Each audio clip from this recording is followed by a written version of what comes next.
What is up, you guys? Today I have some pretty awesome news that involves Xbox codename Project Scorpio. Microsoft has recently released the specs comparing their Project Scorpio side by side to its predecessors and to its competitor, the PS4 Pro. I consider myself a pretty tech savvy guy. But which means like better than the regular person, like the regular person. For those people who wanted one word explanation to describe this machine, this powerhouse of a console, here's a word for you. This console is pretty dang sexy. For those of you who want a sense of what's actually inside this behemoth of a console, I'm using the word behemoth rather lightly here in this case, because you really don't know until you actually get your hands on the console and you get the actual people.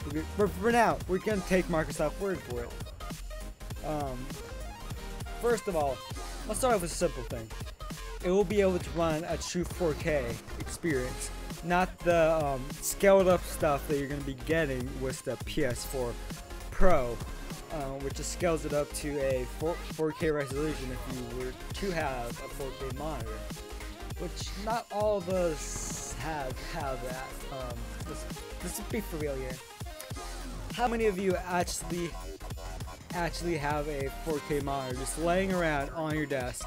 Those things are pretty pricey, I would think, especially for one with a low response delay. Now, this console is going to be the main part of every single conversation that I've known so far.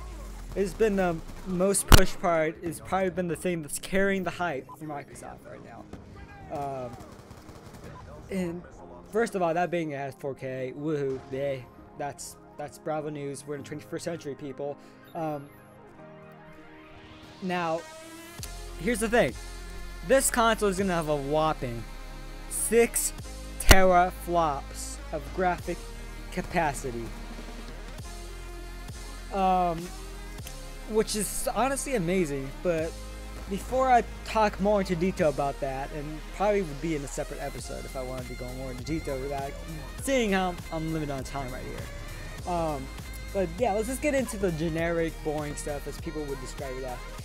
Now, starting out, this console will be shipping was a whole 1 terabyte of storage, which, if you think about it, really isn't a lot if the developers end up rolling out by default, downloading the games in 4K. But then it would fill up fast. Like, you can imagine it being almost like a version of the 500 gigabyte Xbox One, because 4K resolution. Just looking at the pics, if I can find one, I'll put one on the screen right now.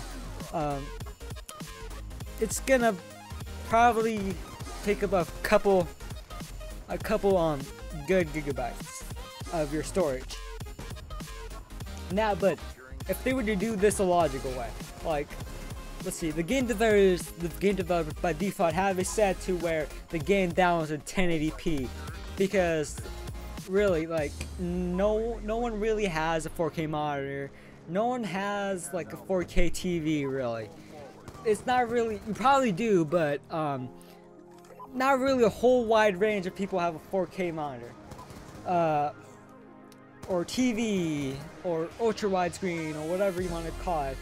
But it would be much more logical for Microsoft to download, and the game developer to download the games at a regular 1080p 60 FPS like they're doing right now on the Xbox One and PS4, and then having an option to upgrade inside the game itself or inside the Xbox settings somewhere to upgrade to the 4K assets for those few people who actually do have the blessing of having a 4K monitor with low response time, 4K TV, ultra widescreen, whatever, in their current setup.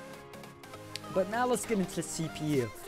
this Xbox Scorpio will still run the same AMD processor, but it's theoretically overclocked in a sense by 30%. Which for those of you who want numbers, it's a 1.7 gigahertz to a 2.3 gigahertz.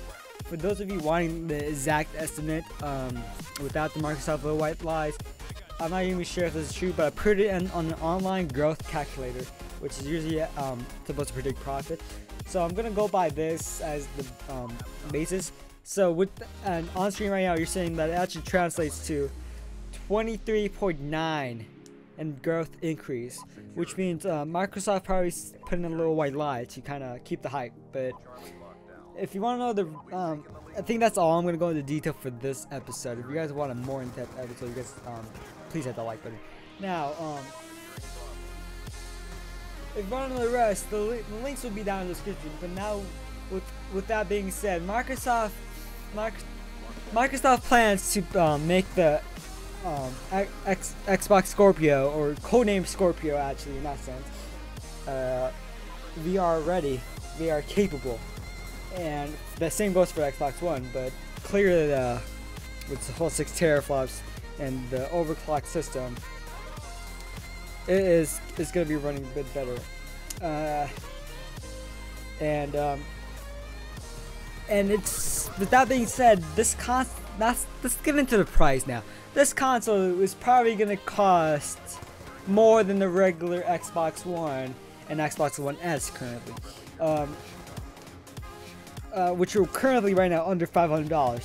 When the Xbox One was first announced, it was quite expensive, starting at $499, which is $500, and then you can go ahead and add in your self-tax, whatever we want for that. But let's talk about Best Buy.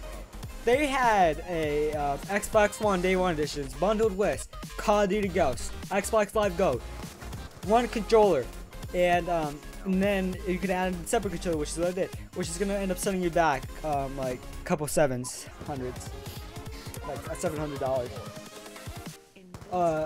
for that Day 1 version. That was really not that great in hindsight, looking back at it. Now, with that being said, with all the hype behind the Scorpio and its beefy internals, probably I'm seeing around $100 markup, probably even a $50 markup, starting at like 45, oh no, 650, no, oh, 549.99 or 599.99. But I could be completely wrong, and it could be starting at the same price point and then dropping off from then, depending on its stance when it releases, its feedback and everything, and how it performs. But if you guys want me to go into more detail, because it kind of am running shallow on time, and I really don't want this video to go that long. If you guys enjoyed this little informational video, make sure you hit that like button down below, and maybe consider subscribing, and I'll see you guys next time.